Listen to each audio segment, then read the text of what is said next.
മനുഷ്യോൽപത്തി മുതൽ ഈ ഇന്ത്യ ഇസ്ലാമുമായി ഈമാനുമായി ബന്ധപ്പെട്ട് കഴിയുന്നതാണ്. ചരിത്രം നമ്മളെ പഠിപ്പിക്കുന്നത് വിശാലമായ ഇന്ത്യയിലാണ് അല്ലാഹു സുബ്ഹാനഹു വ തആല മനുഷ്യ പിതാവായ ആദം നബി അലൈഹിസ്സലാമിനെ നിയോഗിച്ചത്, ഇറക്കിയത് എന്നാണ്.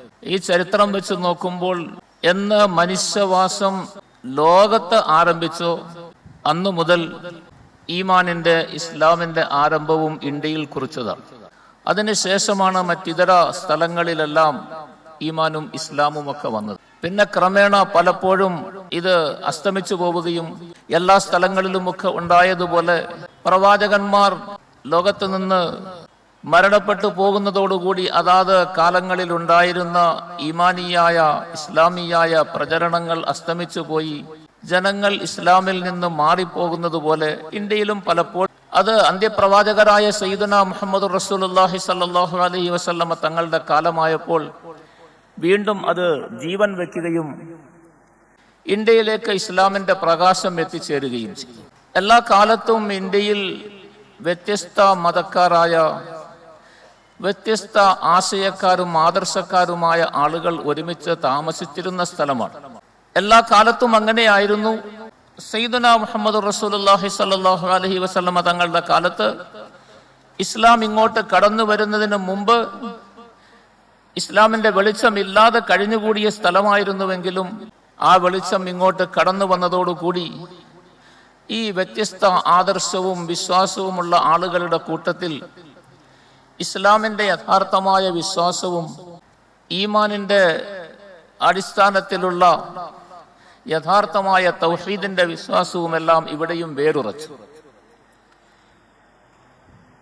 അന്നു മുതൽ നിരന്തരമായി ഇവിടെ ഇസ്ലാമിന്റെ വെളിച്ചം പരന്നുകൊണ്ടിരുന്നു. കൂട്ടത്തിൽ ദീർഘകാലം മുസ്ലിമീങ്ങളായ രാജാക്കന്മാരുടെ ഭരണത്തിന് കീഴിൽ കഴിഞ്ഞ നാടാണ് ഇന്ത്യ. അപ്പോഴും ഇവിടെ എല്ലാവരും ഒരേ നിലയിൽ സന്തോഷത്തോടുകൂടി സമാധാനത്തോടുകൂടി ജീവിക്കുകയുണ്ടായി. ഇന്ത്യയെ കീഴടക്കാനും ഇന്ത്യയെ പിടിച്ചെടുക്കാനും വേണ്ടി പല അധിനിവേശ ശക്തികളും ഇവിടെ കടന്നു വന്നിട്ടുണ്ട്. പോർച്ചുഗീസുകാർ വന്നു, ഫ്രഞ്ചുകാർ വന്നു, ഡച്ചുകാർ വന്നു, ഇംഗ്ലീഷുകാർ വന്നു, ബ്രിട്ടീഷുകാർ ലോകം മുഴുവനും അവരുടെ കോളനിവൽക്കരണത്തിലൂടെ ലോകം മുഴുവൻ അവരുടെ അധീനതയിലാക്കിയ സന്ദർഭത്തിൽ ഇന്ത്യയെയും പിടിച്ചടക്കാൻ വേണ്ടി വന്നു. ഇതെല്ലാം കുറഞ്ഞ കാലങ്ങളിലേ ഉണ്ടായിരുന്നുള്ളൂ. എന്നാൽ ഇസ്ലാമിന്റെ ഭരണം, മുസ്ലിമീങ്ങളുടെ ഭരണം ഈ ഇന്ത്യയിൽ നൂറ്റാണ്ടുകളോളം നിലനിന്നതാണ്. നാം ഒരു കാര്യം, ഇത് തമ്മിലുള്ള വ്യത്യാസം മനസ്സിലാക്കണം. ഇന്ത്യയിൽ ഡച്ചുകാരോ പോർച്ചുഗീസുകാരോ ഫ്രഞ്ചുകാരോ ബ്രിട്ടീഷുകാരോ ഒക്കെ വന്ന് ഭരണം നടത്തിയപ്പോൾ ആ കാലത്തെല്ലാം ഇവരെ നാട്ടിൽ നിന്ന് തുരത്താൻ വേണ്ടി ഇവിടത്തെ മുഴുവൻ ജനങ്ങളും ഒരുമിച്ചുകൂടി സമരത്തിനിറങ്ങുകയും അവരെയെല്ലാം ഈ നാട് വിട്ട് പോകണമെന്ന് പറഞ്ഞ് കെട്ടുകെട്ടിക്കുകയും ചെയ്തവരാണ്. ഓരോരോ കാലത്തും അതിൻ്റെയെല്ലാം മുന്നണി പോരാളികളായി മുസ്ലിമീങ്ങളും ഉണ്ടായിരുന്നു. ഭരണം ഇതര മതസ്ഥരുടെ കയ്യിലാണെങ്കിൽ പോലും ഈ അധിനിവേശ ശക്തികളെ നാട്ടിൽ നിന്ന് പുറത്താക്കുന്നതിന് സമരം ചെയ്തപ്പോൾ, അതിനുവേണ്ടിയുള്ള യുദ്ധങ്ങൾ പോലും നടന്നപ്പോൾ അതിൻ്റെ മുന്നണി പോരാളികളായി ഉണ്ടായിരുന്നത് മുസ്ലിമീങ്ങളായിരുന്നു. ചരിത്രം സാക്ഷിയാണ്. ചുരുക്കത്തിൽ അധിനിവേശ ശക്തികളെ മുഴുവനും ഈ നാട്ടിൽ നിന്ന് പുറത്താക്കാൻ വേണ്ടി എപ്പോഴും സമരം നടന്നിട്ടുണ്ട്. ഈ കുറഞ്ഞ കാലങ്ങളിൽ അവർ ഭരണം നടത്തിയപ്പോൾ പോലും. എന്നാൽ അതിൻ്റെ മറുഭാഗം മുസ്ലിമീങ്ങളായ രാജാക്കന്മാർ നൂറ്റാണ്ടുകൾ ഇവിടെ ഭരണം നടത്തി. പക്ഷേ ഈ ഇന്ത്യക്കാരായ, ഈ രാജ്യക്കാരായ ആളുകൾ ആരും, മുസ്ലിമീങ്ങളല്ലാത്ത എത്രയോ മതവിശ്വാസികൾ ഈ നാട്ടിൽ താമസിക്കുന്നു. അവരാണ് മുസ്ലിമീങ്ങളെ അപേക്ഷിച്ച് എല്ലാ കാലത്തും ഭൂരിപക്ഷ സമുദായമായി നിന്നത്. ഇന്ത്യയിൽ ഒരിക്കലും മുസ്ലിമീങ്ങൾ ഭൂരിപക്ഷമായിട്ടില്ല. എല്ലാ കാലത്തും മുസ്ലിമീങ്ങൾ ന്യൂനപക്ഷമായിരുന്നു, ഇതര മതസ്ഥർ ഭൂരിപക്ഷമായിരുന്നു. ഈ ഭൂരിപക്ഷം മുഴുവനും മറ്റുള്ളവരായിരിക്കവേ തന്നെ ന്യൂനപക്ഷക്കാരായ മുസ്ലിമീങ്ങളായ രാജാക്കന്മാർ നൂറ്റാണ്ടുകൾ ഇവിടെ ഭരണം നടത്തിയിട്ട് ചരിത്രത്തിന്റെ ഏടുകളിൽ പരിശോധിച്ചാൽ എവിടെയും കാണാൻ സാധിക്കുകയില്ല ഈ ഭരണക്കാരായ മുസ്ലിമീങ്ങളെ നാട്ടിൽ നിന്ന് തുരത്താൻ വേണ്ടി ഇവിടെ നിന്ന് പോകണമെന്ന് പറഞ്ഞ് ഈ നാട്ടിലെ ജനങ്ങൾ ഒത്തുകൂടിയതായിട്ടോ ഒരു സമരം നയിച്ചതായിട്ടോ എവിടെയും നമുക്ക് കാണാൻ സാധിക്കുകയില്ല. അങ്ങനെ ഒരു ചരിത്രമേ ഇല്ല. കാരണം ഇവിടെ മുസ്ലിമീങ്ങൾ ഈ നാട്ടുകാരെ കൊള്ളയടിക്കാനോ നശിപ്പിക്കാനോ ഇവരെ ഭിന്നിപ്പിക്കാനോ ഇവരിൽ നിന്നും പിടിച്ചു പറിക്കാനോ ഒന്നിനും വന്നവരല്ല. ഈ നാട്ടിലുള്ള മുഴുവൻ ആളുകൾക്കും സ്നേഹവും സന്തോഷവും പകർന്നു കൊടുക്കുന്നത് പോലെ തന്നെ അവർക്ക് സമാധാനത്തിന്റെയും ആത്മവിശ്വാസത്തിന്റെയും ജീവിതം അവർക്ക് ഉണ്ടാക്കിക്കൊടുത്ത് അവരെ എല്ലാവരെയും പരസ്പരം യോജിപ്പിച്ച് സഹകരിപ്പിച്ച് എല്ലാവരും ഒത്തൊരുമയോടുകൂടി ജീവിക്കുന്നവരാകാൻ വേണ്ടി ശ്രമിച്ച് അത് നടപ്പിലാക്കാൻ വേണ്ടിയുള്ള ഭരണമായിരുന്നു ഇവിടെ മുസ്ലിമീങ്ങൾ കാഴ്ചവെച്ചത്. അതുകൊണ്ട് തന്നെ ഒരിക്കലും അവരോട് ഈ നാട് വിട്ടു പോകാൻ ആരും പറഞ്ഞിട്ടില്ല. മുസ്ലിമീങ്ങളുടെ ഭരണത്തെ ആരും എതിർത്തിട്ടുമില്ല. ഇവിടെ അങ്ങനെ ഒരു സമരം നയിച്ച ചരിത്രവും ഇവിടെ ആർക്കുമില്ല. ഇതാണ് ഇന്ത്യയിലെ ഇസ്ലാമിന്റെ പൊതുവായ നിലയിലുള്ള അവസ്ഥ. ഇസ്ലാമിന്റെ ഭരണത്തിന്റെ പൊതുവായ നിലയിലുള്ള അവരുടെ ഭരണമേന്മ. ഇന്നും മുസ്ലിമീങ്ങളുടെ ഭരണകാലത്തുള്ള അവരുടെ രേഖകൾ പരിശോധിച്ചാൽ ഈ നാട്ടിലെ ഇതര മതസ്ഥർക്ക് അവർ ചെയ്തു കൊടുത്ത ഉപകാരങ്ങളുടെ, അവർ ചെയ്തു കൊടുത്ത സംവിധാനങ്ങളുടെ, സൗകര്യങ്ങളുടെ എല്ലാം രേഖകൾ വളരെ വിശാലമായ നിലയിൽ, പ്രശംസനീയമായ നിലയിൽ നമുക്ക് കാണാൻ കഴിയും. പിന്നെ ഇതെല്ലാം ചരിത്രത്തിൽ നിന്ന് വളരെ ബോധപൂർവം മായ്ച്ചു കളയാൻ വേണ്ടിയുള്ള വലിയ ശ്രമം നടന്നിട്ടുണ്ട്.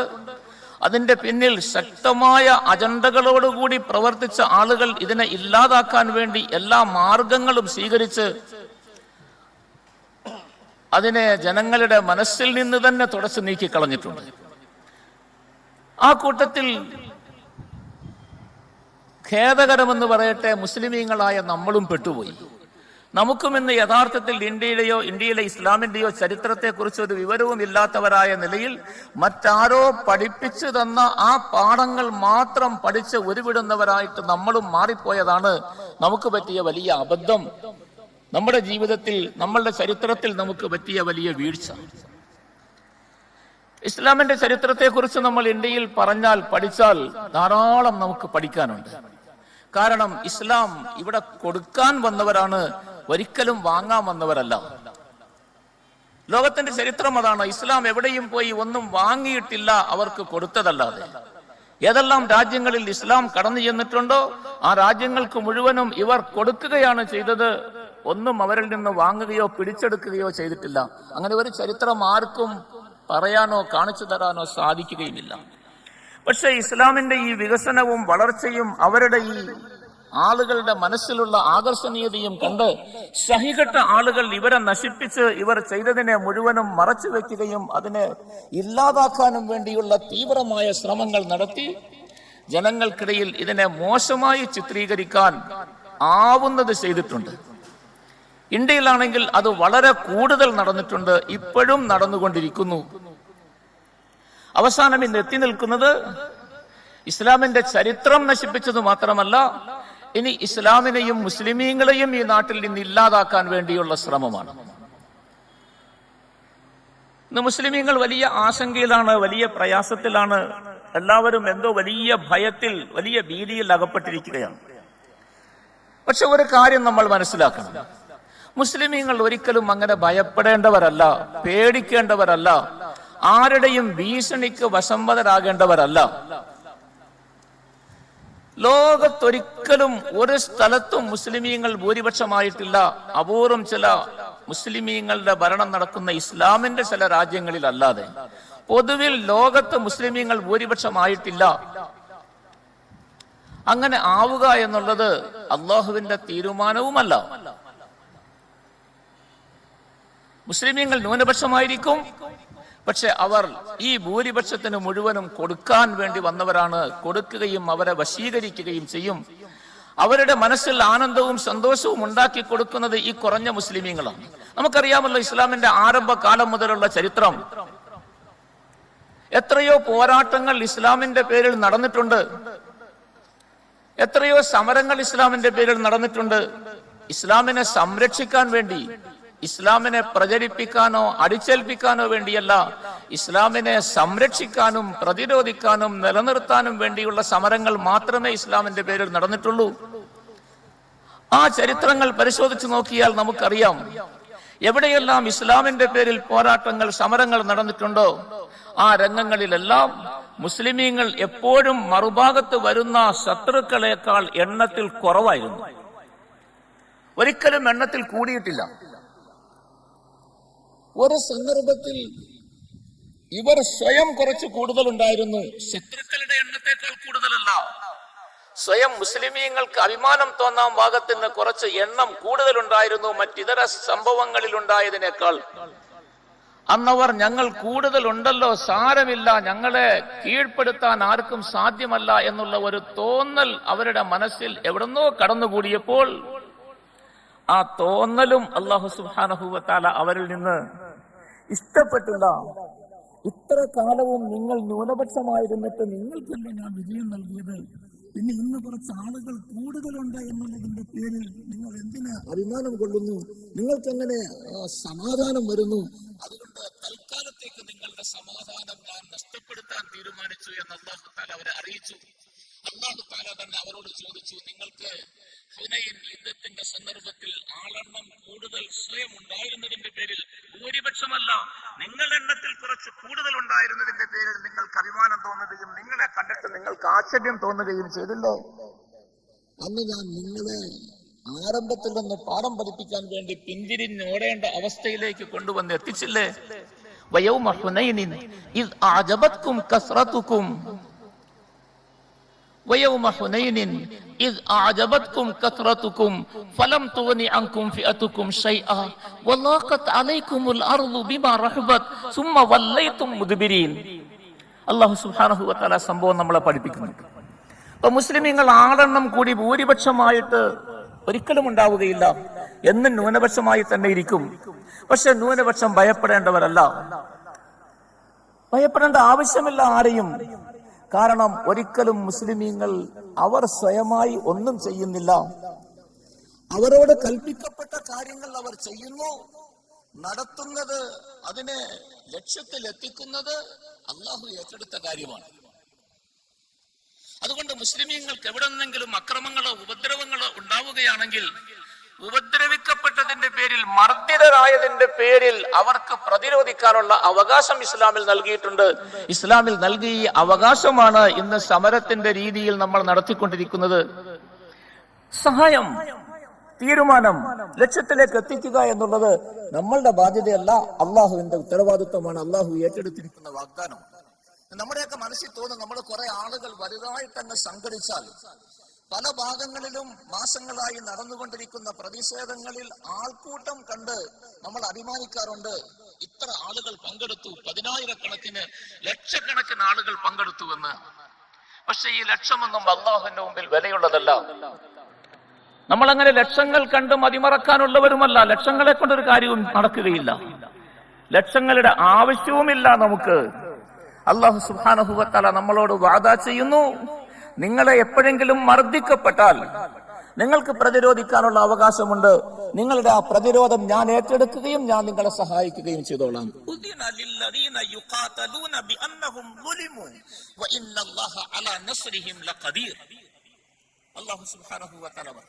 നിങ്ങൾ പ്രതിരോധിച്ചാൽ മതി, നിങ്ങളെ കൊണ്ട് സാധിക്കുന്ന തരത്തിൽ. പക്ഷേ അള്ളാഹുവിലേക്ക് ബലമേൽപ്പിച്ച് വേണം നിങ്ങൾ ചെയ്യാൻ. കാരണം ലക്ഷ്യത്തിലേക്ക് എത്തിക്കേണ്ടവൻ അള്ളാഹുവാണ്. അതുകൊണ്ട് ഈ സന്ദർഭത്തിൽ നമുക്ക് 2 കാര്യങ്ങൾ പ്രധാനമായിട്ടും ചെയ്യാനുണ്ട്.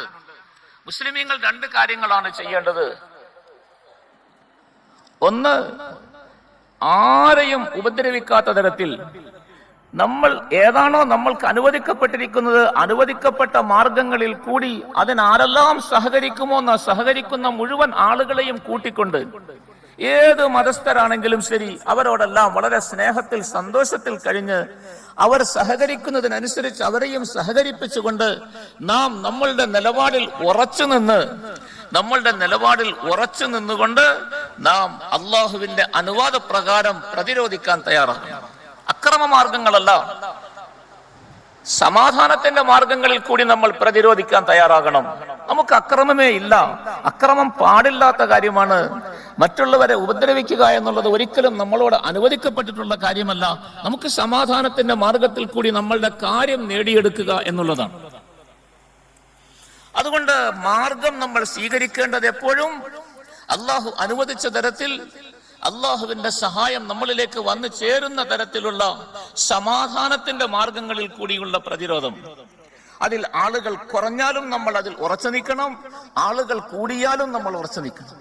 ആളുകൾ കുറഞ്ഞു എന്നതിന്റെ പേരിൽ നമ്മൾ കൈവിട്ട് കളയരുത്.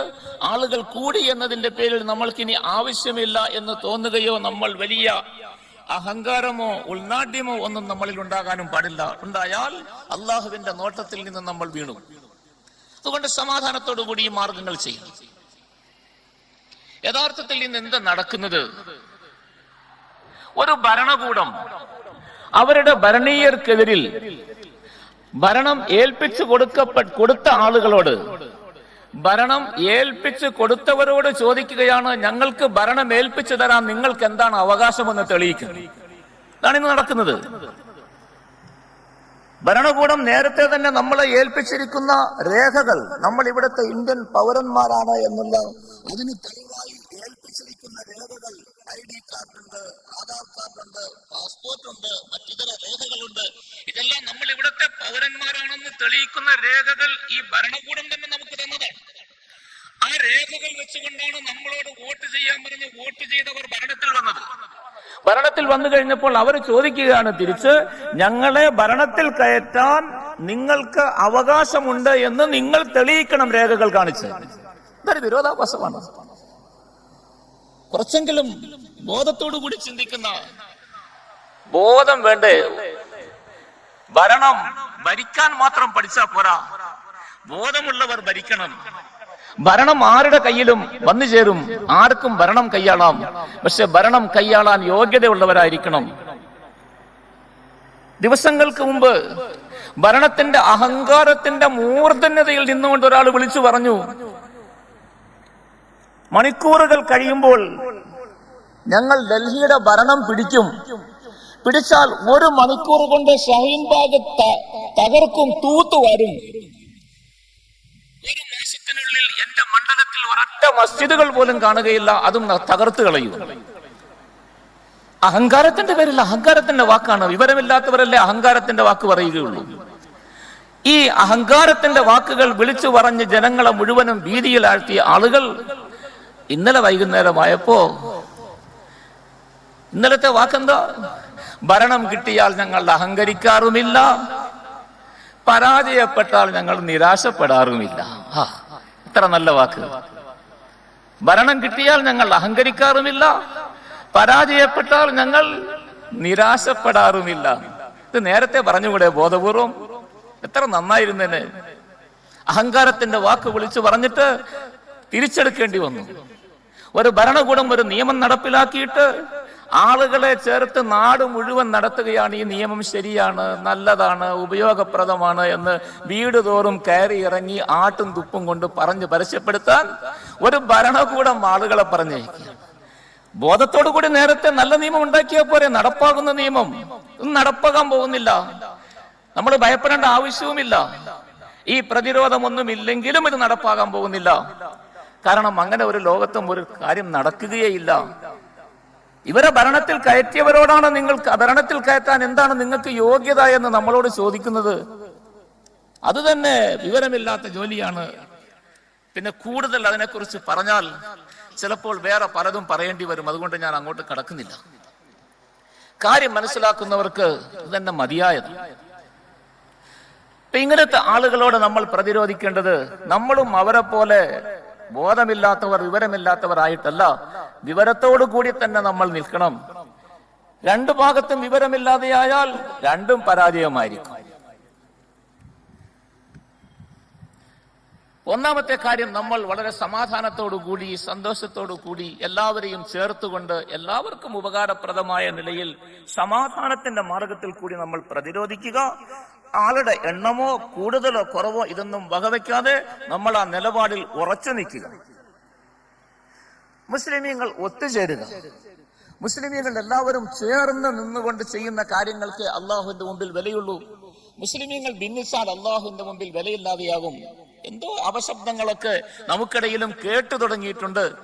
സല്ലല്ലാഹു അലൈഹി വസല്ലം പറഞ്ഞു, എന്റെ ഉമ്മത്തികൾ ചേരുന്നതിന് പകരം പരസ്പരം ആരെയെങ്കിലും ആക്ഷേപിക്കുകയോ ചീത്ത പറയുകയോ ചെയ്യുന്ന അവസ്ഥ വന്നാൽ അള്ളാഹുവിന്റെ നോട്ടത്തിൽ നിന്ന് അവർ വീണുപോകും. രണ്ടാമത്തെ കാര്യം നമ്മൾ ശ്രദ്ധിക്കേണ്ടത്, തീരുമാനമെടുക്കേണ്ടവനും നടപ്പിലാക്കേണ്ടവനും അള്ളാഹുവാണ്. അതുകൊണ്ട് നമ്മൾ സ്വയം തീരുമാനമെടുക്കാതെ അള്ളാഹുവിനെ കൊണ്ട് തീരുമാനം എടുപ്പിക്കാൻ നമ്മൾ തയ്യാറാകണം. അള്ളാഹുവിനെ കൊണ്ട് തീരുമാനം എടുപ്പിക്കുന്നവരാകണം നമ്മൾ. അതിന് നമ്മൾ തയ്യാറാകണം. അതാണ് നമ്മളിൽ ഉണ്ടാകേണ്ടത്. ആ ഗുണം നമ്മളിൽ ഉണ്ടാക്കിയെടുക്കണം. എന്താ അള്ളാഹുവിനെ കൊണ്ട് തീരുമാനം എടുപ്പിക്കേണ്ടത്? നമുക്ക് ചരിത്രം പഠിപ്പിക്കുന്നുണ്ട്. നബി സല്ലല്ലാഹു അലൈഹി വസല്ലമ തങ്ങളെ ഉപദ്രവിക്കാൻ വേണ്ടി മക്ക മുശ്രിക്കീങ്ങൾ ഒരുമിച്ച് കൂടിയപ്പോൾ അബൂജഹലും കൂട്ടരും തങ്ങളെ ആക്ഷേപിക്കുകയും ഉപദ്രവിക്കുകയും ചെയ്യാൻ വേണ്ടി മക്കത്ത് നിന്ന് പുറത്താക്കാനും നശിപ്പിക്കാനും ഇല്ലാതാക്കാനും വേണ്ടി ശ്രമിച്ചപ്പോൾ മസ്ജിദുൽ ഹറാമിൽ വന്ന് നമസ്കരിക്കാൻ പോലും സമ്മതിക്കുകയില്ല എന്ന് വന്നപ്പോൾ അല്ലാഹു സുബ്ഹാനഹു വ തആല അവരോട് ചോദിച്ച ചോദ്യം നമ്മളുടെ മനസ്സിൽ എപ്പോഴും ഉണ്ടാകണം. അല്ലാഹു തആല ചോദിക്കുന്നു, കണ്ടോ, അള്ളാഹുവിന്റെ അംഗീകാരമുള്ള, അള്ളാഹു അംഗീകരിച്ച ഒരു ദാസന് എന്റെ അള്ളാഹുവിന്റെ ഭവനത്തിൽ വന്ന് നമസ്കരിക്കാൻ സമ്മതിക്കുകയില്ല എന്ന് നിരോധിക്കുന്ന ആളെ കണ്ടില്ലേ? അറഅയ്തല്ലദീ യൻഹാ അബ്ദൻ ഇദാ സല്ലാ, അറഅയ്തല്ലദീ യൻഹാ അബ്ദൻ ഇദാ സല്ലാ അറഅയ്ത ഇൻ കാന അലൽ ഹുദാ ഔ അമറ ബിത്തഖ്വാ. നല്ല കാര്യം പറയുകയും നേർമാർഗത്തിൽ കൂടി ജീവിക്കുകയും ചെയ്യുന്നതിന്റെ പേരിലാണോ ആക്ഷേപിക്കുകയും തടുക്കുകയും ചെയ്യാൻ ഇവൻ തയ്യാറാകുന്നത്? ഞാൻ അംഗീകരിച്ച എന്റെ ദാസന്. എന്നിട്ട് ഇവന്റെ ജോലി എന്താ?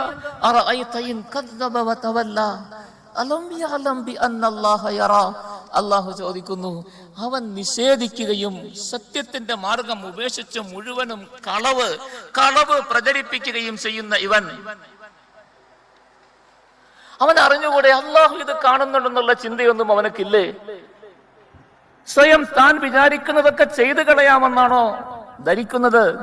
എന്നിട്ട് അള്ളാഹു പറഞ്ഞു, ഞാൻ എന്റെ ദാസനെ നന്നാക്കാൻ, രക്ഷപ്പെടുത്താൻ വിചാരിച്ചാൽ ആരും എനിക്കെതിരിൽ നിൽക്കുകയില്ല.